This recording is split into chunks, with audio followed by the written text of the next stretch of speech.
어느 날 예수님이 이제 사역을 한참 하고 계시다가 예수님의 어머니와 또 동생들이 예수님을 찾아왔던 것 같아요. 그래서 이렇게 전합니다. 46절에 보니까 예수께서 무리에게 말씀하실 때에 그의 어머니와 동생들이 예수께 말하려고 밖에 섰더니 47절이요. 한 사람이 예수께 여짜오되 보소서 당신의 어머니와 동생들이 당신께 말하려고 밖에 서 있나이다 하니. 자, 이 얘기를 들었던 예수님께서 정말 뜻밖의 이야기를 하시는데 48절과 49절은 같이 읽도록 합니다. 시작. 손을 내밀어 제자들을 가리켜 이르시되 나의 어머니와 나의 동생들을 보라. 누구든지 하늘에 계신 내 아버지의 뜻대로 하는 자가 내 형제요 어머니라 하신다. 아멘. 아니, 혈육의 어머니와 동생들이 있는데 그분들이 왔다고 얘기하는데도 불구하고 예수님은 친어머니와 동생들이 아니라 제자들을 향하여 가르치면서 누가 진정한 가족인지, 누가 진정한 가족의 구성원인지를 말씀해 주고 계세요. 자, 아버지의 뭐 하는 대로? 뜻대로 행하는 사람, 아버지의 뜻대로 살아가는 사람이 진짜 가족이고 천국 백성이 되는 줄을 믿습니다. 자, 그래서 제가 이렇게 한번 적어봤습니다. 다시 한번 읽을게요. 하나님의 뜻대로 행하는 사람이 진정한 가족입니다. 아멘. 가족은 물론 부모님 밑에 태어나고 혈연의 관계가 가족이 맞지만 진정한 가족은요, 하늘나라의 가족은 하나님의 뜻대로 살아가는 사람, 그게 바로 여러분이 될 수 있기를 주의 이름으로 축원합니다. 자, 그래서 저는 하나님의 뜻대로 행하는 진정한 가족은 어떤 사람인지를 두 가지로 살펴보려고 그래요. 자, 첫 번째 다 같이 읽습니다. 시작. 내가 죽고 그리스도가 사는 사람입니다. 내가 죽고 부활하신 예수 그리스도가 내 삶의 주인이 된 사람, 그 사람이 바로 진정한 영적 가족이 될 줄 믿습니다. 오늘 38절에 보니까 그때에, 오늘 본문이 길어서 제가 다 읽지는 않았는데, 자, 그때 서기관과 바리새인 중 몇 사람이 말하되 선생님이요 우리에게 표적 보여주시기를 원하나이다, 이렇게 얘기해요. 우리 2주 전 말씀 속에 예수님께서 정말 엄청난 기적과 표적을 행하셨어요. 귀신 들려서 말 못하고 보지 못하고 듣지 못했던 군대 귀신 들린 그 사람을 예수님께서 치유해 주시고 깨끗하게 고쳐주셨어요. 자, 그 정도 됐으면 이제 신뢰하고 믿어야 되잖아요. 그런데 아직도 이 서기관과 바리새인들, 성경적 지식은 너무나 많이 알고 있는데, 그분이 누구라고 얘기하면 설명도 너무 잘 할 수 있는데, 믿지 않는 서기관과 바리새인들은 또 이렇게 얘기해요. 표적을 보여달라고. 그래서 이 표적을 무슨 표적이라냐면, 한번 따라해 볼까요? 바리새인의 표적. 그래서 이 바리새인의 표적이 왜 문제가 되는지 이따가 설명을 드릴 텐데, 39절에 보면 예수님께서 이렇게 대답하셨습니다. 악하고 음란한 세대가 표적을 구하나. 이게 누구의 표적이라고요? 바리새인이 구하는 표적이에요. 근데 예수님이 보여주시는 진짜 표적은 선지자 누구의 표적? 요나의 표적밖에는 보일 표적이 없다라고 말씀하세요. 요나의 표적이 뭘까요? 예, 물고기. 다 알아요. 큰 물고기. 뭐 고래 아니에요. 큰 물고기예요. 근데 그곳에 니느웨라고 가라고 했던 요나가 그 하나님의 명령이 싫어서 어디로 가는 배? 다시스로 가는 배를 탔는데 그곳에 큰 풍랑이 일고 그렇고 그래서 결국 물속에 들어갔다가 죽어야 되는데 안 죽고요. 3일 만에 뱃속에서 요나가 회개를 합니다. 근데 감사하면서 회개를 해요. 그랬더니 물고기가요, 3일 동안, 보통 그 정도 되면 소와 액에 의해서 그냥 녹아버려야 되는데 하나님이 또 이렇게 지켜주시면, 생명사기로 막아주시면 살아나게 될 줄을 믿습니다. 그곳에 산소가 있었을까? 근데 하나님이 하시면 돼요. 그래서 3일 만에 어떻게 돼요? 토해냈어요. 근데 그곳이 어디였냐 하면 바로 니느웨 땅이 된 거예요. 할렐루야. 자, 이 요나의 표적은 3일 만에 살아났다가 아니라, 물고기 뱃속에서 나왔다가 아니라 바로 뭘 상징하냐면 예수님의 십자가, 3일 후에 부활을 의미하는 거예요. 그래서 죽고 부활하신 예수 그리스도의 표적이 바로 요나의 표적인 줄로 믿습니다. 40절에 요나가 밤낮 사흘 동안 큰 물고기 뱃속에 있었던 것 같이 누구도 인자도 예수 그리스도도 밤낮 사흘 동안 땅속에 있으리라.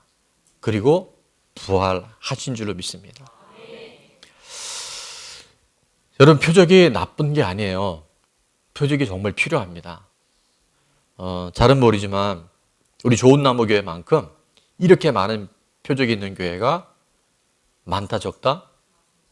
많지 않다.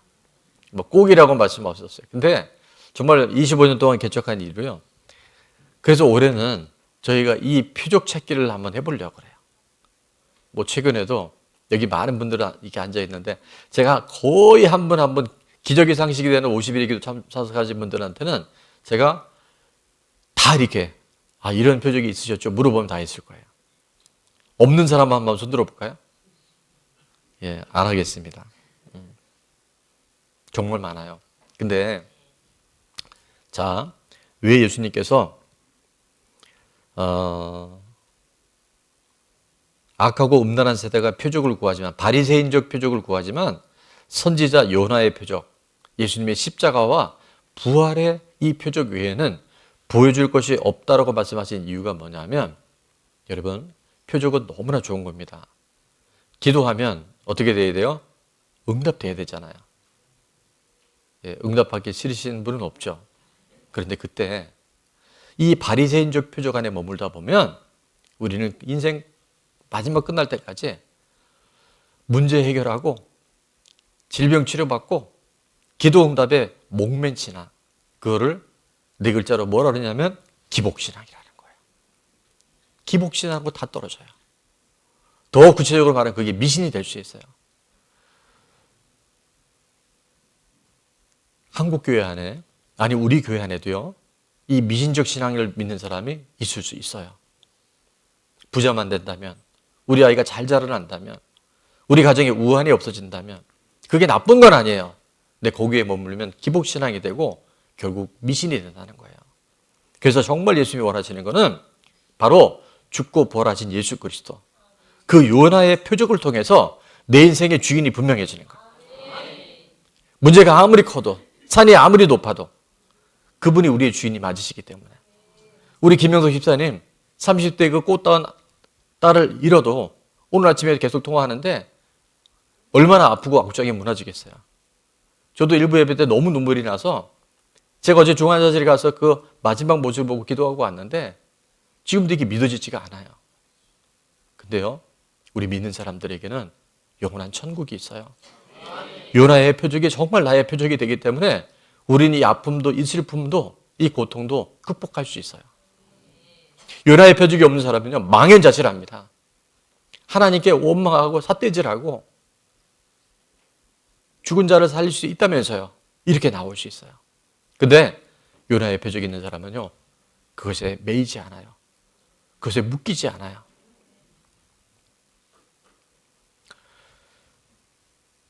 요나의 표적을 다른 말로 하면요, 말씀으로 오신 예수 그리스도, 말씀으로 이 땅에 오신 예수 그리스도를 만나고 경험한 사람들은 그 사람을 통해서 정말 복음이 전파되는 줄로 믿습니다. 말씀으로 오신 예수 그리스도를 온전히 경험하는 사람들은 그 삶의 가족권의 역사가 나타나는 줄 믿습니다.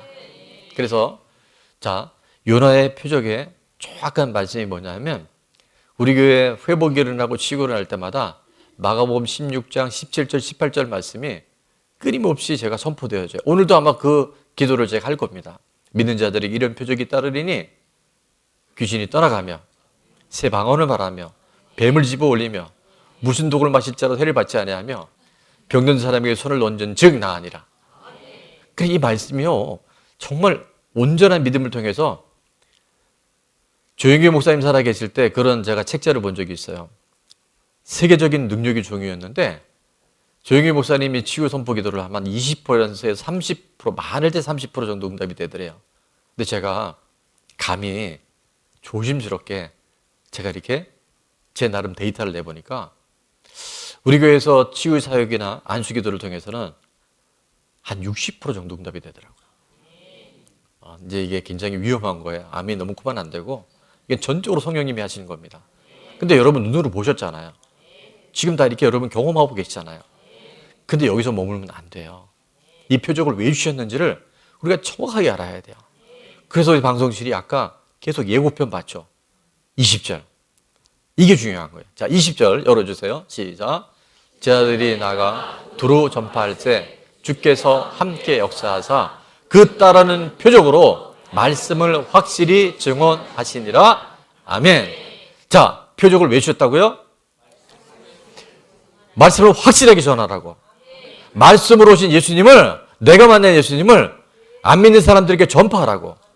그게 표적을 주신 거예요. 나 병 나았어. 나 기도 응답됐어. 문제 해결됐어. 그게 미신이에요. 그게 바로 기복신앙이에요. 거기서 깨어나와야 돼요. 말씀으로 오신 예수님을 내가 먼저 경험해야 되고, 경험한 그 사람을 통해서 믿지 않는 가족들, 이웃들, 친인척들, 그 한 사람을 통해서 반드시 변화되게 되는 줄을 믿습니다. 자, 말씀이신 예수님을 다 같이 읽겠습니다. 시작. 말씀이신 예수님을 경험하고 증거하는 사람이 진정한 표적의 주인공입니다. 아멘. 그런 분들만 여기 계신 줄 믿습니다. 복 따라다니지 마세요. 예수님 따라가면 이미 복이에요. 예수님이 주인 되시면 모든 것이 다 은혜예요. 그 삶이 이미 우리 가운데 와 있습니다. 저희 어머니가 젊은 날 친구의 전도로 교회를 다니시고 꽤나 열심히 이제 신앙생활을 하셨는데, 우리 믿지 않는 아직 결혼하지 않은 우리 청년들이나 또 결혼하지 않은 자녀들이 있는 부모님은 잘 들으십시오. 저희 아버님이 교회를 안 다니신 건 아닌데 제가 볼 때는 그때까지는 구원의 확신이나 그 믿음이 없으셨던 것 같아요. 그래서 저희 어머니가 열심히 교회 다니시고 신앙생활을 하니까 반대가 꽤나 심했습니다. 그 주일날 한 번 예배 가는 것까지는 용납이 되는데, 저녁 예배를 간다거나 새벽 기도를 간다거나 교회에서 무슨 봉사를 하거나 이러면 이제 요즘 전문 용어로 태클이 들어오는 거예요. 그래서 정말 굉장히 많은 핍박이 있었어요. 근데 저희 어머니가 그 예수님 만나고 나니까, 요나의 표적을 경험하고 나니까 반대가 있고 핍박이 있어도요, 정말 열심히, 그러나 지혜롭게 새벽 기도 갈 때 뒤꿈치 들고 조용히 갔다 오시는데도 어느 날 시끄러운 날 보면 이제 새벽 기도 갔다 왔다고. 저희 아버님 소천하셔서 이 얘기 들으면 되게 선호하실 텐데 어쨌든 그게 팩트였으니까. 그런데도 어머니가요 정말 하나님 중심으로 사시더라고요. 지금 90이 훌쩍 넘으셨는데 요양원에 계시지만 살아온 날들 동안에 제일 행복하신 거예요. 제가 볼 때는 분명히 몸이 불편하신데 아픈 데가 하나도 없고요. 가끔 가서 뭐 드시고 싶은 거 없냐 그러면 뭐 꽃감도 드시고 싶다고 예전에 막 그러셨는데 요즘에는 먹고 싶은 것도 없대요. 가면 뭐 우리 어머니 그 레퍼토리가 있어요. 시편 23편 하면 나오고 그다음에 하나님이 세상을 이것도 하셔요. 그리고 아멘 하고 잘했습니다 막 혼자 치시고. 그 어머니의 희생과 그 어머니의 그 헌신과 눈물의 기도가 있을까요? 제가 오늘 목회자가 된 거예요. 여러분, 십자가를 감당하는 그 한 사람, 요나의 표적으로 살아가는 그 한 사람이 있으면 그 가정은 반드시 하나님께서 책임질 줄 믿습니다. 제가 이렇게 목회자로 이렇게 쓰면 좀 그럴듯해 보이잖아요. 할렐루야, 아멘 하신 분들에게 더 큰 애가 있을 줄 믿습니다. 그러나 여러분, 제가 그렇게 만만치 또 않잖아요. 불필요한 상상은 많이 하지 마시고 그냥 제가 원 가정의 그 상처와 또 쓴뿌리들 가장 큰 게 제 안에 이제 인종 중독. 그러니까 누구에게 인정받아야 제 존재 가치가 있다고 하는 그 인종 중독이 있다 보니까 강박 또 완벽주의 이런 것들이 제 삶을 놔주지 않았던 거예요. 근데 요나의 표적 주인공 되신 예수님의 그 십자가와 부활을 경험하고 나니까 정말 제 삶에 변화가 일어나는데 그 변화가 일어나는 과정 가운데 한 40년 가까이. 외국 사람들이 그런데요. 결혼한 지 얼마 됐습니까? 10주년 됐습니다. 그러면 이렇게 얘기한대요. 어떻게 한 사람하고 10년 동안 사냐고. 이 악하고 음란한 세대가 이렇게 가는 거예요.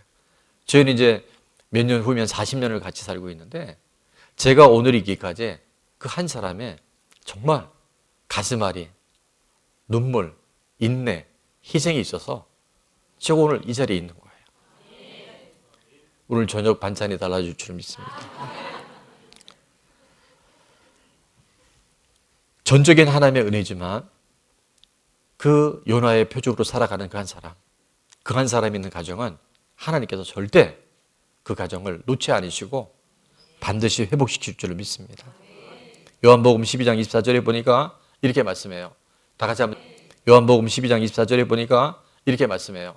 다 같이 한번 읽어볼까요? 시작. 한 알의 밀이 땅에 떨어져 죽지 아니하면 한 알 그대로 있고 죽으면 많은 열매를 맺느니라. 아멘. 한 알의 밀이 많은 열매를 맺으면 첫째 땅에 떨어져야 됩니다. 자기가 부인되어주고 날마다 십자가에 죽고 주님을 따르는 그 한 사람을 통해서 그 자기 부인과 십자가의 온전한 죽음을 통해서 많은 열매들, 영혼 구원의 주인공이 되게 되는 줄을 믿습니다. 제가 이렇게 한번 적어봤어요. 어머니의 기도는 다 같이 읽어볼까요? 시작. 어머니의 기도는 하나도 땅에 떨어지지 않습니다. 부모님의 기도는 반드시 응답됩니다. 아내의 기도는 하나도 땅에 떨어지지 않습니다. 배우자의 기도는 반드시 응답됩니다. 아멘. 그 요나의 표적으로 살아가는 그 한 사람만 있으면요, 자녀들, 배우자, 우리 부모님, 우리 친인척 일가들, 그 한 사람을 위해서 반드시 구원받는 줄을 믿습니다. 자, 마지막입니다. 하나님의 뜻대로 행하는 진정한 가족은 2번 시작. 갈수록 좋아지는 사람입니다. 갈수록 좋아지는 사람. 자, 옆에 분에게 오늘 분위기가 저도 너무 지만 힘든데 갈수록 좋아지는 사람이 됩시다. 한번 인사하겠습니다. 처음 예수님 만날 때보다 또 우리 좋은 나무에 왔을 때보다 여러분이 갈수록 좋아져야 돼요. 그게 복음이에요. 그게 바로 하나님의 나라예요. 43절에 보니까 더러운 귀신이 사람에게서 나갔을 때에 물 없는 곳으로 다니며 쉬기를 구하되 쉴 곳을 얻지 못하고, 잘 들으십시오. 이건 제가 한 얘기가 아니라 예수님께서 정말 귀신이 있다는 것과 귀신의 속성이 어떤가를 지금 명확하게 가르치고 계신 거예요. 자, 44절에 또 보니까 이에 귀신이 하는 얘기입니다. 이르되 내가 나온 내 집. 저는 여기서 정말 전율을 느끼는 게요, 귀신이요 뭐라 했냐면 내가 나온 내 집이라고 얘기해요. 여러분, 여러분의 몸이요, 예수님이 안 계시면 귀신의 집이 되는 걸 알고 계셔야 돼요. 돌아가리라 하고 와보니까 바리새인의 표적을 갖고 있는 사람들은 잠깐은 좋아요. 왜요? 문제 해결됐으니까. 기도 응답 받았으니까. 몸이 치료된 것 같으니까. 그런데 그 집이 비고 청소되고 수리되었거든. 전보다 좀 깨끗해진 것 같아요. 근데 보십시오. 바리새인적 표적을 갖고 살아간 사람은, 다른 말로 하면 십자가와 부활에 명확한 요나의 표적이 없는 사람들, 누가 안다? 귀신이 알아요. 귀신이 알아요. 여러분이 뭐라고 해도 귀신이 정확하게 알아요. 그리고 45절은 같이 읽습니다. 시작. 이제 가서 저보다 더 악한 귀신 7을 데리고 들어가서 거하니 그 사람의 나중 형편이 전보다 더욱 심하게 됐느니라. 이 악한 세대가 또한 이렇게 되리라. 아멘. 나중 형편이, 그 바리새인적 표적을 경험한 사람은요, 나중 형편이 이전 형편보다 더 나빠지는 거예요. 교회를 오래 다녔는데도 내 삶에 변화가 없거나 표적만 따라다니다 보면요, 이런 일이 올라갔다 내려갔다 하는 거예요. 그래서 교회를 다니는데 예수님 믿는다고 하는데요, 어느 날은 보면 진짜 예수님 믿는 사람 같아요. 근데 어느 날 보면 안 믿는 것 같아요. 교회를 나오는 것 같아요. 근데 어느 날 보면 안 나와요. 그래서 안 나오나 싶으면 또 나와요. 그런 분은 없어요, 우리 교회는. 근데 여러분 정말 정신 차리셔야 돼요. 귀신들이 안다니까요. 너 왜 교회 다니니? 너 오늘 왜 예물 드렸니? 너 오늘 왜 찬양하니? 하나님도 아시고 귀신도 알아요. 어떨 때 나만 속아요. 예수님 분명히 말씀하셔요. 이전 형편보다 나중 형편이 훨씬 더 악해지는 거예요. 더 나빠지는 거예요. 44절에 아까도 말씀드렸지만 이에 이르되 내가 나온 내 집이라 그러잖아요. 절대 우리의 몸과 우리의 마음이 귀신의 집이 되지 않아야 됩니다. 그래서 우리가 깨어 있어야 되고 날마다 내 인생의 내 생명의 주인이 누군지를 여러분 명확히 아세요. 따라합니다. 죽고 부활하신 예수님이 나와 우리 가정의 주인이십니다. 우리 교회의 주인이십니다. 이 나라의 주인이십니다. 이게 명확해야 돼요. 그럼 귀신이 왔다가 7귀신이 왔다가 한 길로 왔다가 7길로 떠나가요. 이게 영적 원리예요. 그래서 여러분이 지금 좋아지고 있는 거예요. 요한복음 8장 44절에 보니까 예수님 떠난 우리들, 과거에 우리는 어땠냐면 너희는 너희 누구? 아비 마귀라고 했어요. 여러분 예수님 모시기 전에 우리는 모두가 다 마귀 귀신의 자녀였던 거예요. 근데 예수님이 들어오니까, 빛이 들어오니까, 생명이 들어오니까, 진리가 들어오니까 귀신이 떠나가고 우리 안에 산소망이 생기고 거짓과 속임수가 분별이 되어지는 거예요. 신앙에는 두 종류의 신앙이 있는데요. 너무 쉬워요. 한번 따라합니다. 처음보다 나중에 좋아지는 사람. 또 한 부류의 사람이 있어요. 처음보다 나중에 나빠지는 사람. 근데 희한한 건 우리 좋은 나무에 한 명도 없어요. 그런 사람은 안 나와요. 그런 사람은 이런 얘기하면 안 돼요. 또 다른 사람이 목사님이 또 나갔다고 저러시네. 그런 때가 아니라 자 정말 예수님 만나면요 갈수록 좋아집니다. 아니 갈수록 좋아질 수밖에 없어요. 여러분 성령 받으면 권능을 받고 증인이 되어라가 아니라 증인이 되리라예요. 되어지는 거지. 내가 노력하면 율법이 종교가 같다는 거예요. 근데 신앙은 그분이 내 안에 계시기 때문에 빛이 오면 어둠이 떠나가잖아요. 그분의 따뜻함이 오면요 우리 안에 있는 추위가 떠나가요. 진리 대신 예수님이 오면 우리가 자유해져요. 그게 생명이고 그게 진리인 줄 믿습니다.